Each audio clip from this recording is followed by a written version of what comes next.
ইচ্ছে করে ফিরে যাই আবার শৈশবকালে। আসলে কি সেই শৈশবকালে ফিরে যাওয়া সম্ভব? আসসালামু আলাইকুম। আবারও হাজির হয়ে গেলাম আমি আপনাদের কাছে আরেকটা লং ভিডিও নিয়ে। এই ভিডিওটা আপনারা সম্পূর্ণ দেখতে থাকবেন। আমি যেটা বলি সেটাই শুনতে থাকবেন আপনারা। যারা যারা আমার এই ভিডিওটা দেখবেন অন্তত একটা কমেন্ট রেখে যাবেন। আমার আজকে টপিকটা হচ্ছে শৈশবকাল নিয়ে। বেশিক্ষণ না, বেশিক্ষণ সময় নেব না। 4 মিনিটের একটা ভিডিও বা এর উপরে হতে পারে। এই ভিডিওটা আপনারা অবশ্যই দেখতে থাকবেন। শিশুকালে আমাদের জীবনযাপনটা ছিল অন্যরকম। আর সেই জীবনযাপনকাল এখনকার বর্তমান সময়ের সঙ্গে যদি আমরা মিলাতে যাই তাহলে অনেক তফাৎ থাকবে। কাদা ছোড়াছুড়ি হতে শুরু করে যে খেলাগুলি আমরা খেলেছি সে এখনকার ছেলেমেয়েরা সেটা জানে না। হ্যাঁ, গ্রামে যারা আছে তারা অবশ্যই এই খেলাধুলো সম্পর্কে ধারণা আছে।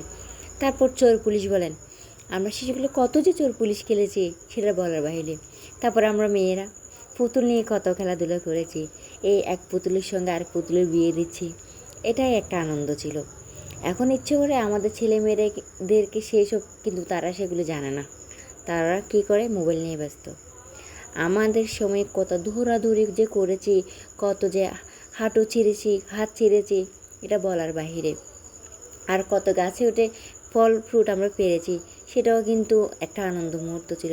এখনকার ছেলেমেয়েরা অনেক ছোটো বাচ্চারাও কিন্তু দেখবেন কিন্তু গাছে উঠতে পারে না, সহজে উঠতে পারে না। কিন্তু তখনকার সময় আমরা প্রচুর গাছ বাইতাম, কিন্তু এখনকার সেটা কেউ পারে না। গ্রামে কিন্তু আছে, অনেকেই আছে। শহর আর গ্রাম কিন্তু ভিন্ন তফাৎ, এটা নিয়ে আমি কিছু বলবো না। কিন্তু গ্রামের অনেক মানুষ উন্নত হচ্ছে। শৈশবকালে যে আমরা মায়ের হাতে যে মায়েরগুলি খেয়েছি শুধুমাত্র খেলাধুলার জন্য, কত ঝগড়া যে করেছি ছোটোবেলায় বলতে পারবো না, মানে এটার হিসাবও দিতে পারবো না। খেলতে গেলে ঝগড়া, কত রাগারাগি, কত কিছু। তারপর দিন আবার এসে সব কিছু ঠিকঠাক হয়ে যায়। মানে তখনকার একটা লজ্জার বোধ ছিল না, একটা ঘৃণা ছিল না। হ্যাঁ, সবাই যখন বড় হয়েছে তখন জানি এখনও অনেকজনকে মিস করতেছি শৈশবকালে, যাদের সঙ্গে নিয়ে মানে খেলাধুলা করেছি। এর অনেক মানুষকে এখনও মিস করতেছি। যেমন আমার কয়েকটা খেলাধুলার কথা এখনও মনে পড়তেছে। হাডুডু খেলা, এটা তো ছিলই। এটা হাডুডুটা খেলেছি, কে খেলেছেন জানি না। তারপর ডাঙ্গুলি খেলা, এটাও খেলেছি।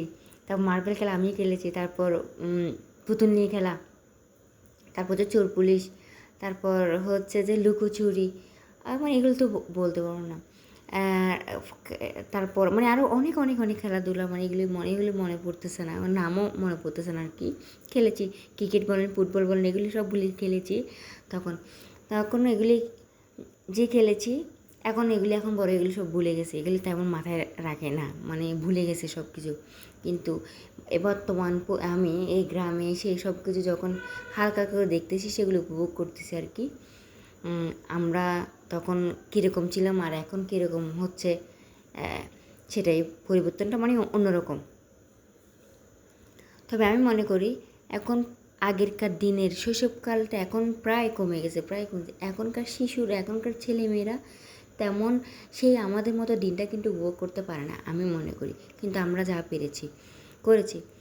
তখন বৃষ্টির দিন আসলে কত বৃষ্টিতে ভিজেছি, নতুন ছাতা পেলে তো আর বলাই হতো না। যে ছাতা নিয়ে কতবার যে নতুন একটা ছাতা পেয়েছি, ওটা নিয়ে আগে ঘুরবো, পাড়ায় ঘুরবো, যে ছাতা পেয়েছি এটা নিয়ে। তারপর বৃষ্টি, আর তো বলে না, এই বৃষ্টিতে ছাতা নিয়ে বের হয়ে যাবো, মানে কাজ থাকুক বা না থাকুক, ওই বৃষ্টিতে নতুন ছাতা সবাইকে দেখাইতে হবে। এরকম অনেক অনেক স্মৃতি কিন্তু মনে পড়ে। ঝড়ের দিনে যখন আম পড়তো, আম নিতাম, তারপর ওই যে লাঠি, এগুলি খুঁজে নিয়ে আসতাম। মানে আরও কত শৈশবকালের স্মৃতি যে মনে পড়ে, সেটা বলতে অনেক আরও ইতিহাস হয়ে যাবে একটু একটু করে। তো যতটুকু বলা সম্ভব হয়েছে আমি বলতেছি আপনাদেরকে। আপনাদের যদি আমার কথাগুলি এই ভিডিওটা দেখে যে আপনাদের শৈশব যদি মনে পড়ে থাকে, তাহলে শৈশবের একটা স্মৃতি বিজড়িত করে আমাদের কমেন্ট বক্সে রেখে যান। আজকের মতো এখানেই শেষ। আল্লাহ হাফেজ।